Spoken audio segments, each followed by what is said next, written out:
Hey everyone, thank you for joining us today for our Nordic Canada Town Hall for the 2026 Olympic Winter Games. It does feel a little bit weird to be having a town hall for the 2026 season when we haven't even started the 2024-25 season. But we have actually been working a lot on our planning already for 2026, starting in the spring. And it's really important for us to be able to try to be as clear and transparent with all the planning that goes into be prepared for 2026, for helping set goals and get feedback on what those goals are, and then being able to take questions and ideas. So the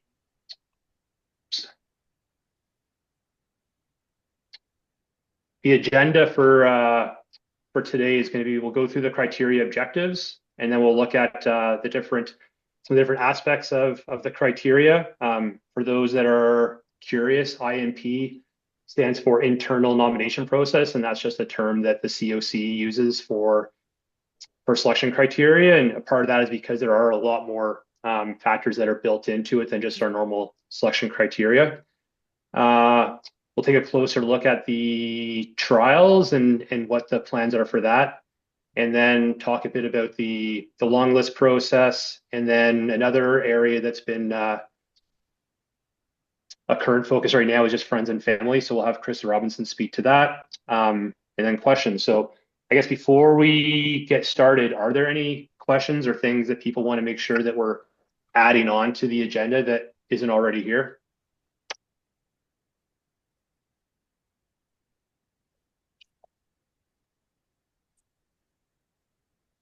Okay, and if at any time you have a question, please feel free to unmute. If you do, to put a question in the chat. Nathaniel, maybe if you can just monitor the chat, just because I don't generally do that while I'm doing these. So if something comes up and you want to bring it to my attention, please do so.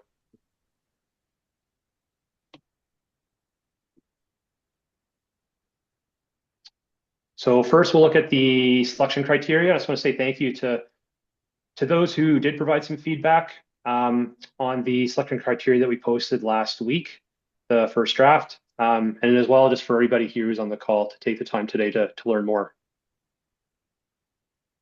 Just like anything, I think it's really important that we highlight what the actual objective is of our games team, because that has a huge bearing on how we set the selection criteria. So in this case here, the nomination process objective is to prioritize selection of athletes who have medal performance potential at the games. So everything that we look at from our priority selection nominations will always go back to how can we objectively meet the priority of selecting athletes who can potentially medal at games. And right now our target is up to 2 medals in 2026. It's lofty goals given where we are as a program, and we really believe strongly that we have the athletes the potential to be on the podium in 2026, and I think our selection criteria reflects that.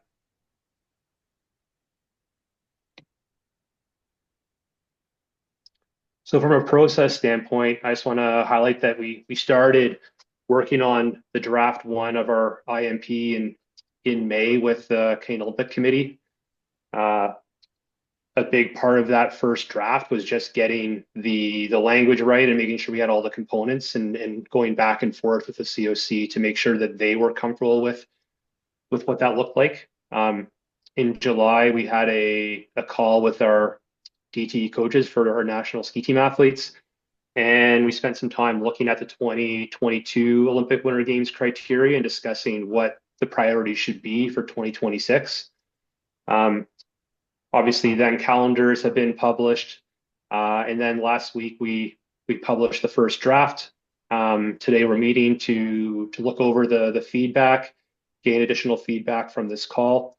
After which we'll put a final draft together and send that out. And after that, the selection criteria will be in place for 2026.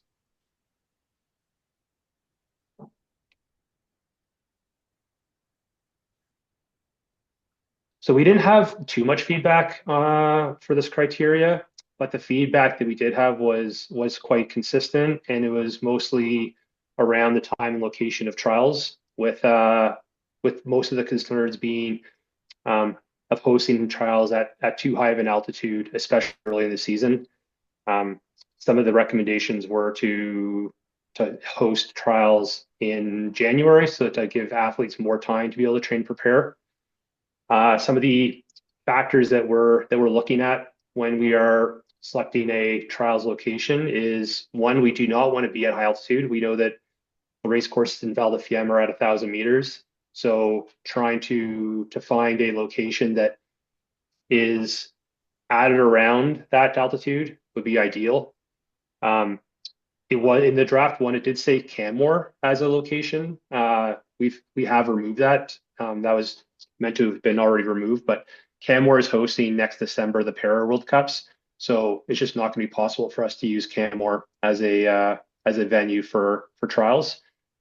And then with regards to the potential of hosting trials in January, again, our goal is to optimize our preparation for the Olympic Winter Games team and being able to one provide enough opportunity to get the team set up and ready to travel, and then be able to do appropriate preparations in Europe, such as an altitude camp, getting some World Cup racing, and then our taper and our staging camp for a game. So by doing that in January, it just does not give us enough time to be able to optimally prepare the team.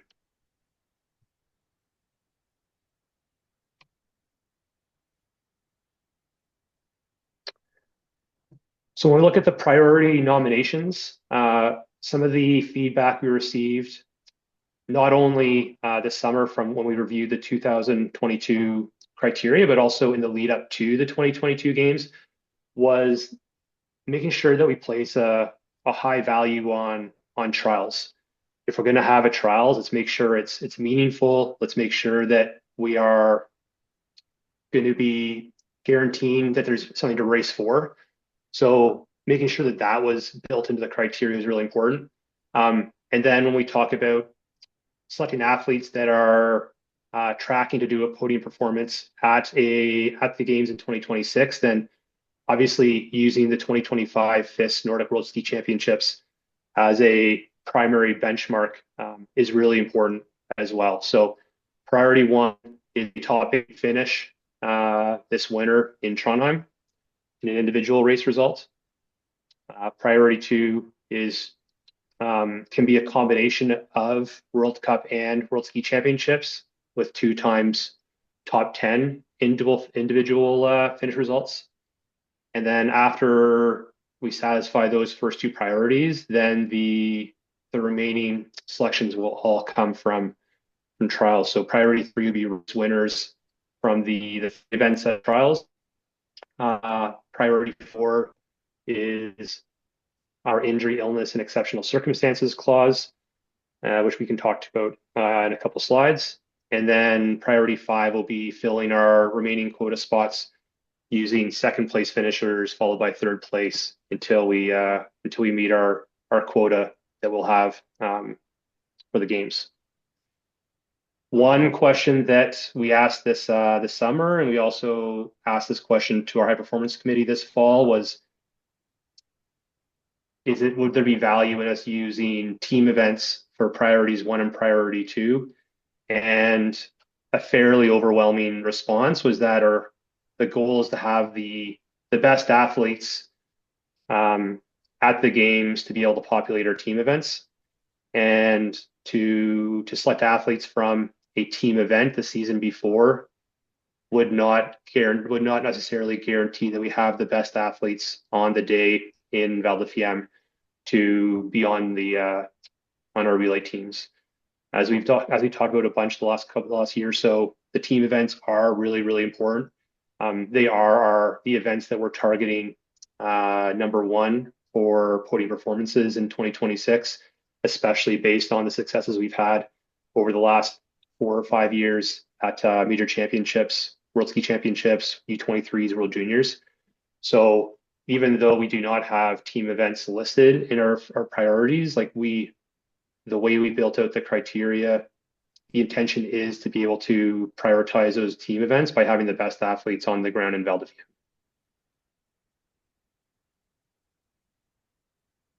Chris, questions in the chat. One from Dave Wood. What is the expected quota?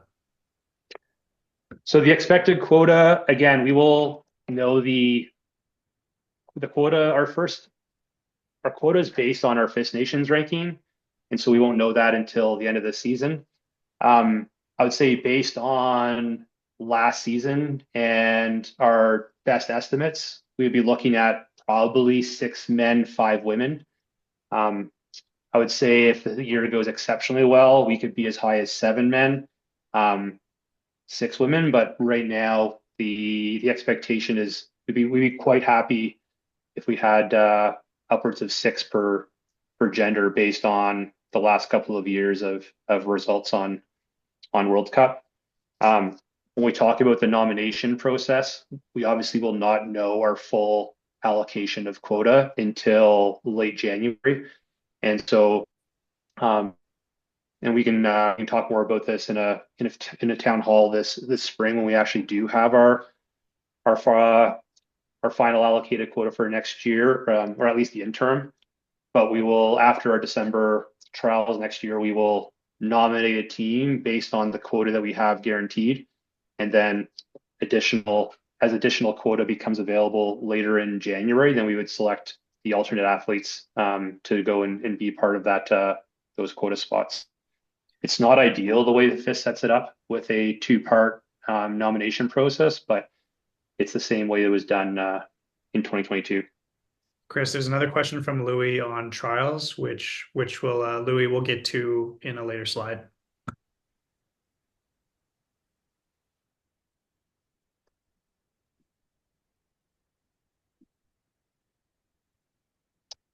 So one thing I would think it's really important to point out from priority 3, and this will be part of our sort of second phase rollout of the criteria before May 1. And after the season's over and we see what athletes have met selection priorities 1 and 2, we will then announce what the priority ranking list will be from the 3 events at trials, being the Classic Sprint, the 10K Classic, and the 10K Skate. And the reason for that is if our primary performance goal is the team events, we want to make sure that we're able to have the best opportunity possible to select athletes from the races at trials to be on those teams. So we'll look at what the preliminary ranking is, and then we will announce a priority ranking list of the 3 events before May 1, at the same time as we announce where the trials location will be.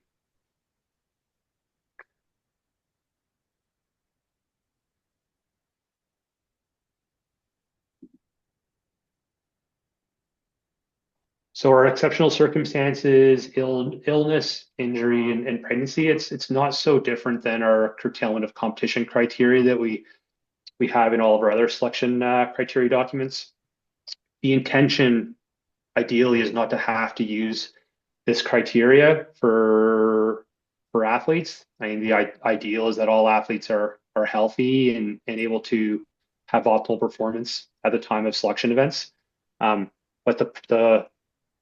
the objective of this criteria point is to protect athletes so that athletes can make the right decision for them and that they will not be penalized. And obviously, there's a lot that goes into this, but it's meant to protect athletes, not to penalize athletes.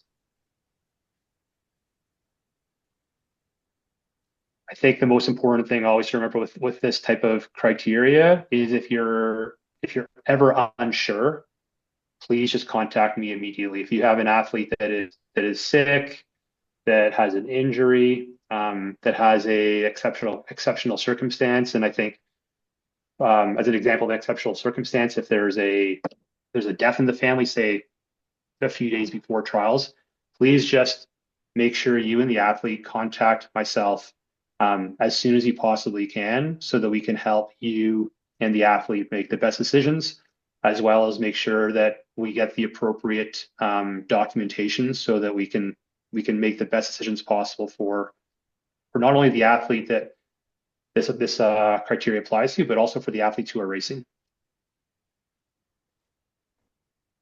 Hey, Chris, it's Dave. I've got a question. So Yeah. this process does not require the athlete to meet priority 1 or 2. Correct. The what there's a one of the aspects or one thing that's built into the criteria is a readiness to perform. So say if an athlete meets objective criteria 1 or 2 and then is injured in 2025, 26, and say they do not race in the first half of the year, in order for them to be officially nominated to the team, they'll have to meet the readiness to perform criteria, which includes a number of things. It includes documentation of the injury. It includes steps to return back to optimal health.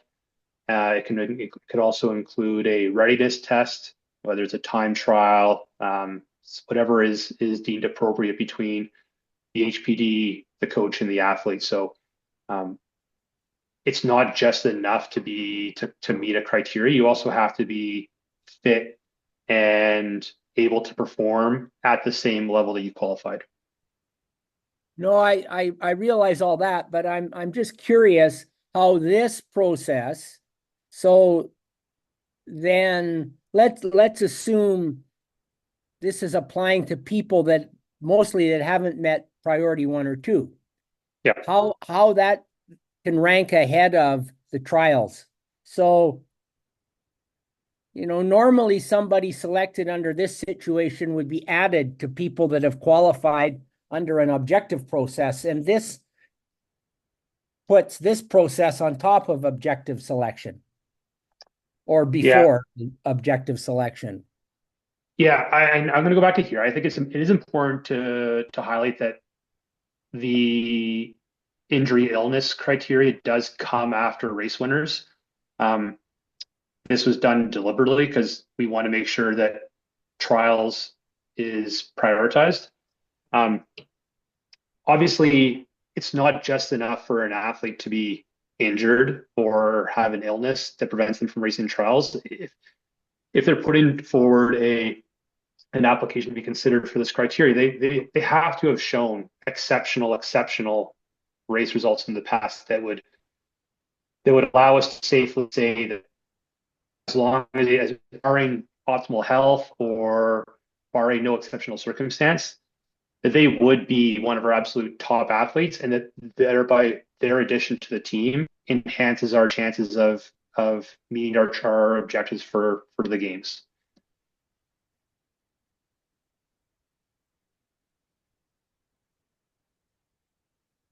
I mean, to me, it's just, I know there's a lot more discretion that's involved in the injury, illness, and exceptional circumstances criteria. But for us to not have this in a place where we can use it would be negligence on our part, and it would mean we're also not.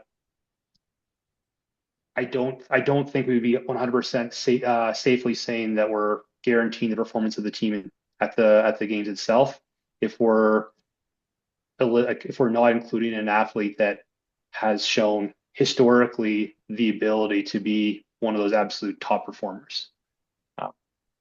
Like I said, ideally, we're not going to use this criteria, but we need to be able to build this in to be able to accommodate all circumstances. Chris, Julian had his hand up as well. Yeah, go ahead, Julian.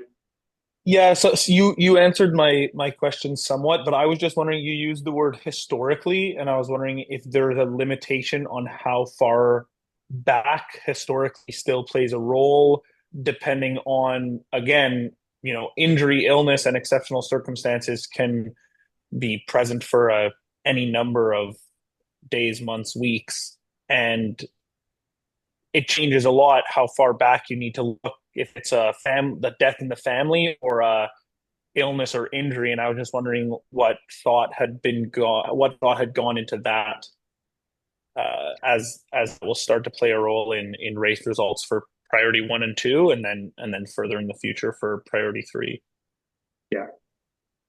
I mean, we do this with every time. Every time we have an athlete that applies for a curtailment of competition, we look at that athlete, we look at what that athlete's strengths are, what events they would have had the highest chance of success in, and then we build a historical performance matrix against athletes that that they're competing against that would be at trials, and we kind of use that as the basis. And for the 2026 games, obviously priority be looking at any potential race results from the 2025-26 season. That would obviously be very limited because the objective here is to have trials in December. So we're talking maybe 1, max 2 race opportunities before then. So 2024-25 would be the next period that we look at. If we have to go much further beyond that, it's hard for us to be able to say that athlete has shown recent exceptional historical results, and the case has become very, very hard. Thank you. 2 more questions. The first is from Louis. Chris. Chris, me and Julien, we just want to know, like, the priority two top 10, the difference between top 1, top 2, top 8, and 2 top 10 is it's pretty close. It's kind of the same. We understand, like, 2 top 20 is too yeah, it's not, I mean, maybe too easy, but is it possible to think about more 2 top 12 or 2 top 15? Because I think everybody in Canada would be happy to have an athlete at the games to do 2 top 15 or 2 top 12 before the game. I don't know. Thanks, Louis. I guess I'd be curious to hear if anybody has some comments regarding Louis' feedback of, is there a appetite to change priority 2 from 2 times top 10 to a top 12 standard or even a top 15 standard?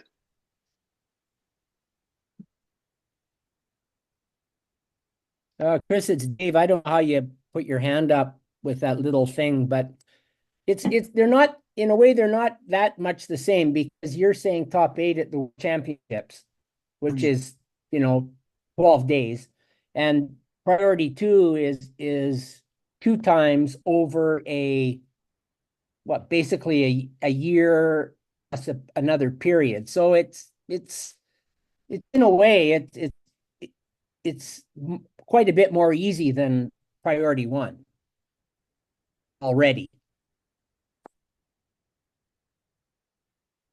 Thanks, Dave. I know, Dave, because World Cup, it's sometimes more harder than World Championship about ranking, but anyway. So No, I realize that. I'm just saying that when you have, a quite longer period to achieve that, it's priority 1 is quite hard. So, but one thing I would say, Chris, with this curtailment of health, you could specify you have to have demonstrated your level inside the qualification period. Okay. Because I've seen this. I went through an appeal once where somebody outside of a qualification period, because it wasn't accurately specified, it was a silly process, but when there's a loophole, somebody will jump on it. Then that's what you end up having to deal with. Yeah. Thanks, Dave. I like that suggestion. Any other comments regarding priority 2? My one question, sorry to jump ahead of you, Katie. I saw you had your hand up before me. My one question was to something Dave just said, and I've been wondering it since you showed priority two. It says the 2024-25 World Cup season and 25 World Championships. Does that include P1 of 2025-26 or no? Is the beginning it's not. Okay, great. That's just a clarification I wanted to be sure of, but I agree with that decision. I think it aligns with the comment you made earlier, Chris, of prioritizing trials so that we don't have, a list of athletes being publicized and it changing very close to the date of trials. But that sounds good. Yeah. Katie?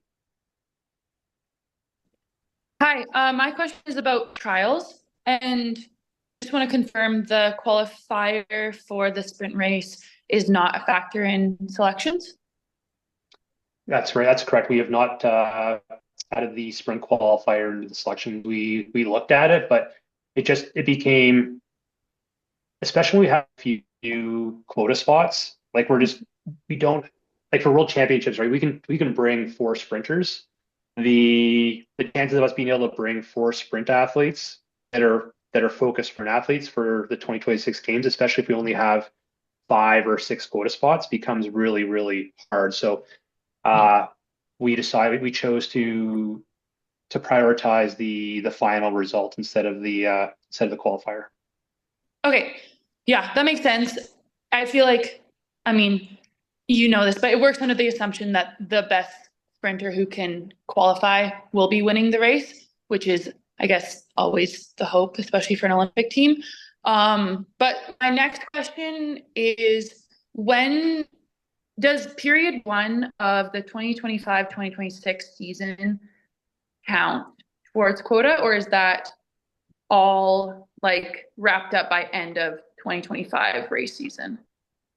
Yeah, quota is wrapped up by the end of the 2024-25 season. This current season, 2025-26, all is where it fits into the qualification process is for FIS points.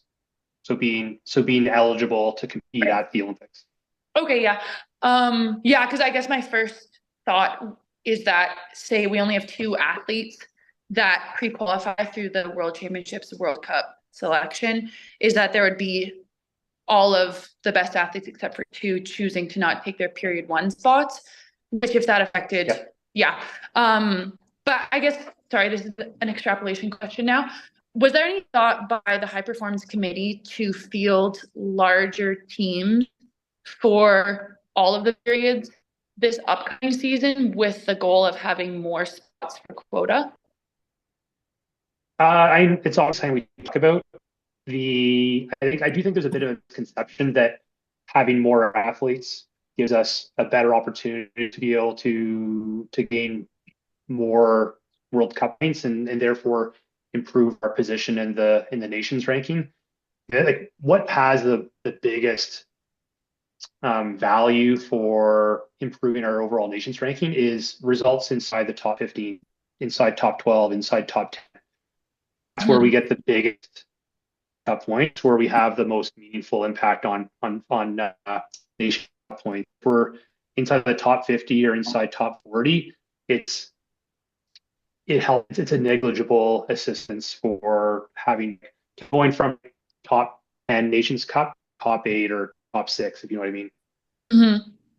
Right. And you think that larger teams would reduce the chance of those results? Making sure the athletes are prepared optimally for the World Cup periods that they're attending. Right. And so this year here, World Cup P3, World Ski Championships are kind of where we've placed a very big importance for the season for optimal performance. World Cup P2 is a period where obviously we'll have a smaller team size, and part of that is over the last couple of years we've shown that we place a high priority on head-to-head racing, meaningful trials and selection events, and so at some point in the year we have to be able to go back to a head-to-head competition system, and that just so happens to fit in January this year. Thanks. Louis, do you still have your hand up, or is that leftover from before? Yeah, I think from before, but I didn't have the answer about Right. top 10, top 12, or top 15. Yeah. So I when we look at what are the priority markers for 1 and 2, it's like we want to have a meaningful trials event. And if we water down if we make the standard easier for priority 2, what does that do for our trials in No, we don't do anything special, like because like we have to prioritize people going fast in the world.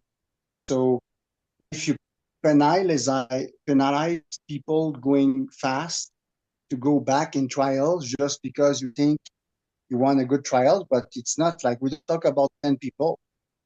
Maybe it's 0, maybe 2, maybe it's 3, but not more. So if it's more, that's good. Then we still have a trials and fair because we have spot anyway. So we have more spot. So it's more like to get ready for the games. At the end of the day, the goal is the games. It's not the trials. No, I agree with that, Louis. I guess go back to the objective of the criteria, which is to prioritize performances that lead to potential outcomes in 2026. I would argue that 2 times top 15, if you race 30 cups, is not demonstrating at a high enough standard the ability to do a podium performance in an individual race at games. That's, I guess, where I went back to. I think 2 times top 10. Who did top 12, top 15?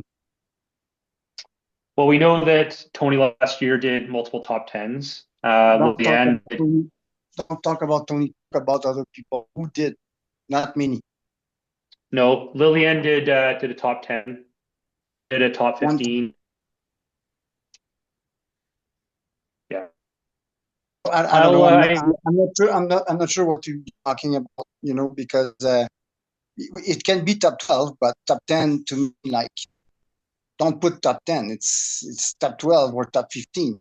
Also, maybe not top 20 because I agree with you. But 2 top 15, it's like not many people. Like it's like if you count like the last 3 years, it's maybe 1 girls, 1 man. And then this is this women and this men. You want those 2 at the games for sure. You don't want those people to go at trials and fucked up the preparation for the games. So that's my point. Like at some point, we're not in a way. I think this is Mo speaking with Chelsea Nordiq. I think I would echo what Louis has to say. Like, I think for our top performers, we're obviously going to be better than everybody else in Canada. Asking them to make a journey back across from Europe to Canada and then back to Europe, that's putting a pretty significant drain in terms of cost, time, money, energy, health. That puts jeopardy into our performances at the Olympics.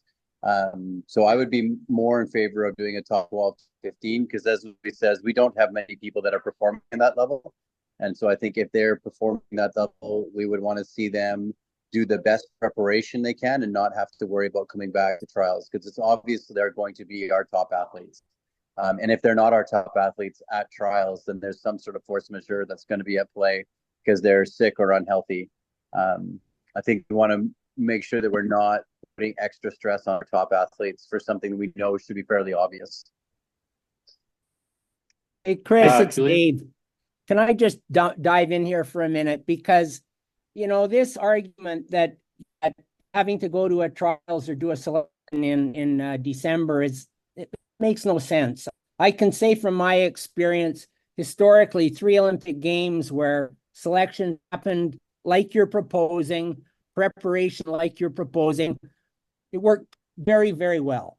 So you could argue that chasing the World Cup all through period one in December 2025 is just going to tire them out. Like at some point, that argument sort of wears itself out.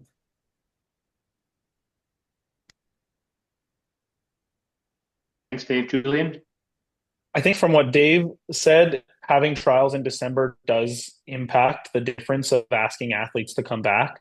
I also do think that changing the number from 10 to 12 to 15, it does have a little bit of an impact looking at sprint and distance as well as looking at discretionary choices, because when you look at sprint, it's really easy to go top 12, not top 12, you're in the semifinal, you have a shot at the final where you have a shot at a medal.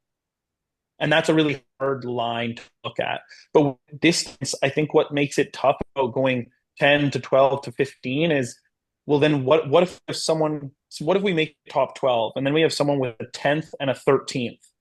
How hard a line are we going to draw? And I think for me as an athlete, I'm more concerned about how hard of a line is the high performance committee going to draw in the sand when it comes to individual results of priority 1 and priority 2. And whether we pick top 10, top 12, or top 15, I am in agreement with Dave, Mo, and Louis that athletes at that level should be on the Olympic team. But I think from an athlete's view, it's important to draw that line, and then I think you have to stay to it very hard, and that's where I think the discussion should be more pointed in with respect to priority 2. Thanks, Julian. Nathaniel, before I go to you, I just want to just touch on that piece, right? In a lot of our competition criteria, we do have discretion built into trip and team selections where we look at those athletes where they've met the intent of the criteria. So in your case, you said a 10th and a 13th, like in a team selection or a World Cup trip selection, we would say that athlete has met the intent of the criteria, in which case we have shown over the last couple of years that we will nominate that athlete. I have a question to Julian as an athlete representative. What is your call from the athlete? Is it top 15 or top 12 or top 10? Personally, I'm happy to go with Katie and ask some athletes if the HPD and the staff on this call, including coaches outside of Nordic Canada, are interested in hearing what athletes have to say. From a personal view, just myself, I think the number top 12 makes a lot more sense. Again, to Chris, your point of demonstrating intent. It's like an athlete that gets into the semifinals of a sprint. So much can happen in that semifinal. And then in a mass start, you can be a lunge away from in that lead group. My personal belief is top 12 makes most sense of those 3 options of 10, 12, 15. But that is my opinion. And I won't go to the athletes unless staff think that, or the people on this call think that's valuable. But I think we might have some athletes who have an opinion on that. And if I'm being asked, then I think other athletes should be asked. So, Chris, you will ask other athletes and you will tell us what is the process? Because you are the athletes representative. You need to tell us what they think. Yeah. So the process would be that Katie and I would send out an email to a large enough group. Well, actually, I know we're talking about long list coming up, correct, Chris? So an option could be that Katie and I write a group email to the long list of athletes so that we're not just getting all the feedback from athletes that might not have the important information to make that call. We could write an email to the long list of athletes with a very clear question of what makes most sense and is realistic and most reasonable. 2 top 10s, 2 top 12s, or 2 top 15s. Please vote by the end of today, and we could send an email back to Chris by tomorrow, end of day, and then that information could be shared with those on the call that would like that information. I also, Chris, I'm not trying to make an agenda for how this can go. That's just an option of what it could look like. I see thumbs up from Louis. Let's get Katie. She has her hand up. Sorry, Nathaniel. Yeah, I mean, yes, Julian and I are the athlete reps, but there is avenues for the athletes to give the feedback to the source, which is Chris. And that's also, I think, a place where they can give that feedback. So we can also send out a message to say there has been an opportunity to give feedback. If you missed it, you can always just email Chris a bit and share his thoughts with you, because sometimes if it goes through us, it's not a direct message. And I think there should be direct avenues of communication. Okay. I don't. I can. But I think another thing I want to add is I think when Jordan was saying with a top 12 versus a top 10 versus a top 15 in sprint, one thing that I heard from an athlete is a top 12 in sprint could mean that there was a big crash in the heat that you're in. And I guess when it's two top 12s or whatever, then it's repeatable as like there's a chance that you didn't have 2 crashes in both heats that you were in. I think it's a harder thing to achieve in distance in a way than in sprint, because there's always that possibility that, you know, there's going to be a fall in a heat. I just wanted to bring something up and ask a question. Is the assumption to have trials in December and the qualification period for Period 1 World Cup December 2025 not count towards Olympic game selection? Is the idea that people that have not pre-qualified the year before, they are likely going to be staying in Canada and training for the trials? Is that kind of the thought process or intent with that schedule? The intent. I know. When we get to the 2025-26 season, the priority of the year is Olympics 2026 games. So World Cup Period 1 is not a priority for us as a team in that year. It doesn't mean we won't utilize it to help athletes have met priority to prepare for the Olympics if they view that as most appropriate. But the focus for non-qualified athletes as part of their preparation for the games will be through the trials in December. And I think it's really important for us to highlight, like, trial is not meant to be a punishment. We view it as a very realistic and effective preparation tool for the games itself. It's other top performing sports, not just in Canada, but elsewhere, use trials every single quad to effectively nominate athletes to go to the Olympic Games and perform. And we don't view this as a tool that will deter performance, but will actually help performance in February of 2026. Nathaniel, I'm going to go to you, and then I'm going to just kind of speak to some of the feedback here and next steps. Sorry, Chris, could I just add one more thing of feedback that I've heard from athletes to trials? Is that I think the past 2 Olympic cycles, there's been the situation where only one man is qualifying from trials. And it's really subjective to what the priority has been stated. In 1 year it was sprint, in 1 year it was 10K or 15K classic. What I like about the criteria having a really high standard is that trials is meaningful, and it's not a situation where there may or may not be a spot, because that's what happened in 2018 and in 2022. So I think having that high standard, if it means that trials is a really even playing field and people aren't going to period one, so they're not going to be traveling internationally in the way that we're worrying about, I think that I see that as really fair. Thanks, Katie. Okay, Nathaniel, you've had your hand up a long time. Hopefully it's not too tired.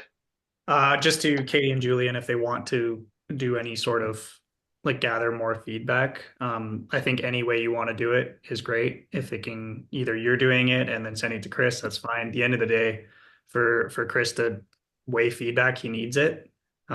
We had 244 athletes open and read the INP, but only 2 responses to the actual feedback. So if it's even just making sure people are actually doing that survey that we sent out and making sure that they're saying like, hey, I actually think it should be top 12 or top 15. Like if that's the encouragement, I don't think it really matters how you gather feedback, but just encouraging athletes to that so Chris can weigh that into his decisions.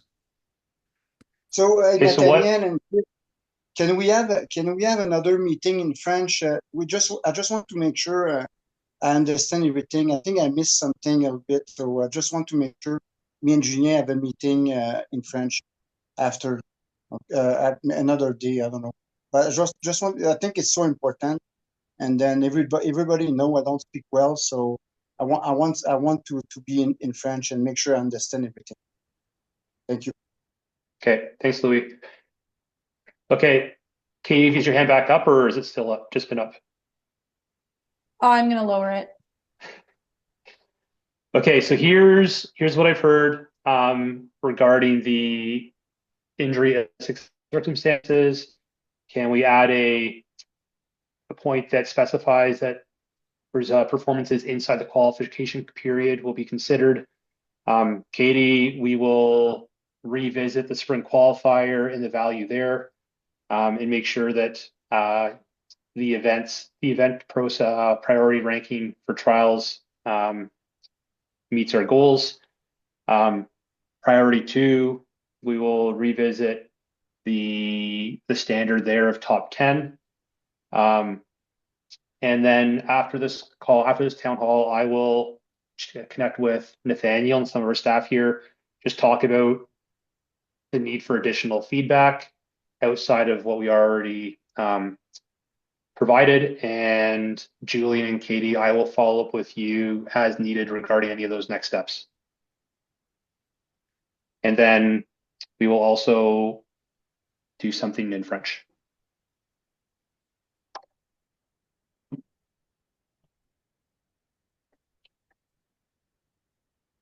Thank you for all of your comments and feedback. It's extremely valuable and important. And yeah, like I said, I think I've made some pretty good notes there as to what came forward.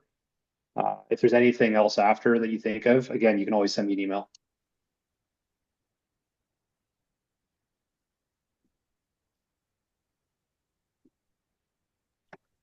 Thank you.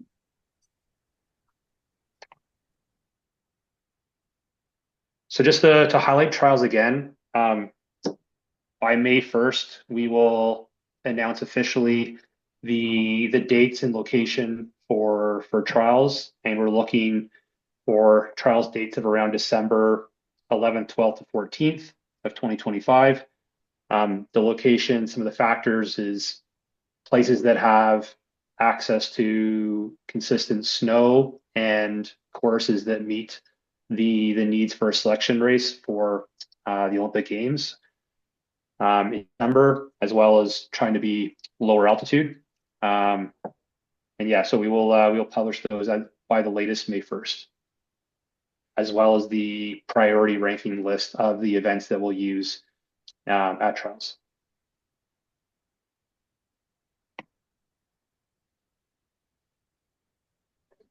So our long list process, I just wanted to spend a little bit of time to talk about what this looks like.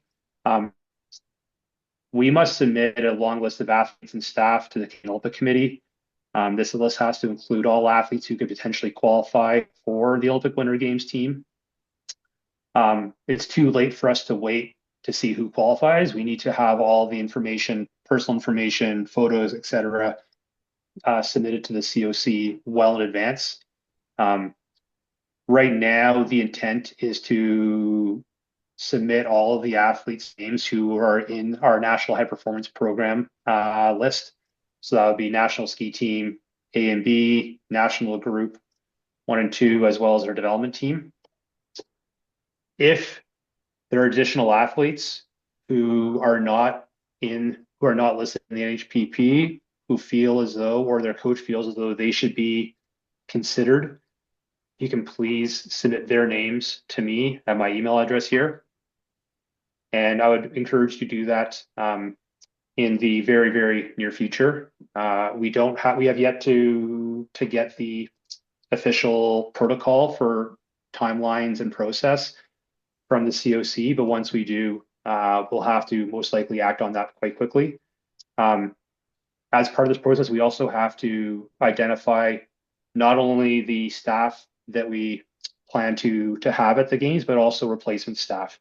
So we will be communicating with a long list of potential staff for those who we intend to have on our official staff list for the games, as well as replacements. And it'll be the responsibility of each individual to make sure that they complete the requirements for that long list process that we will send to everybody. If you obviously have any questions or challenges to be able to fulfill those requirements, please get back to us and we can help you.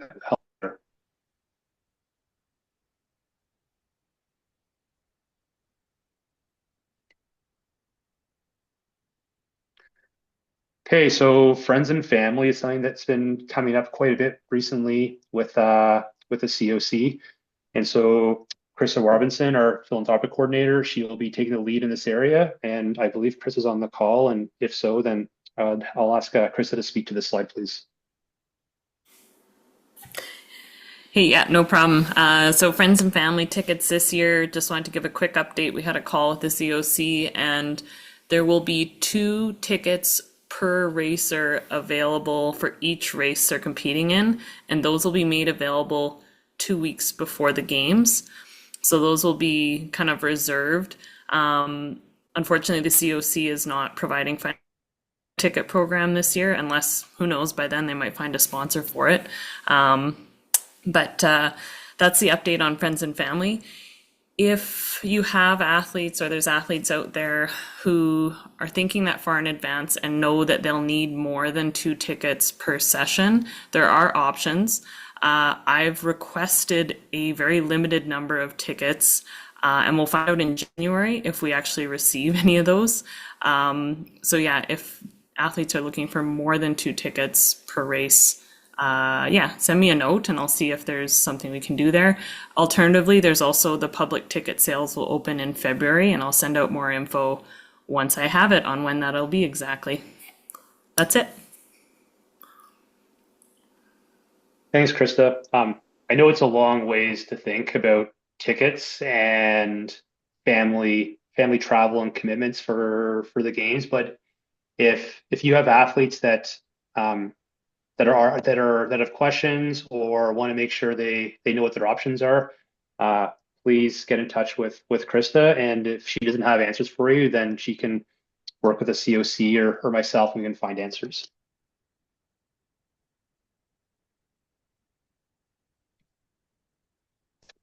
Okay, so that's our last slide for today. We will have another Olympic town hall in the spring once we have more of these details finalized. In the interim, I will follow up on the areas that I highlighted from this call, and we will I'll talk with Nathaniel right away here, and we'll start to communicate out for some additional athlete feedback, as well as a French opportunity for feedback.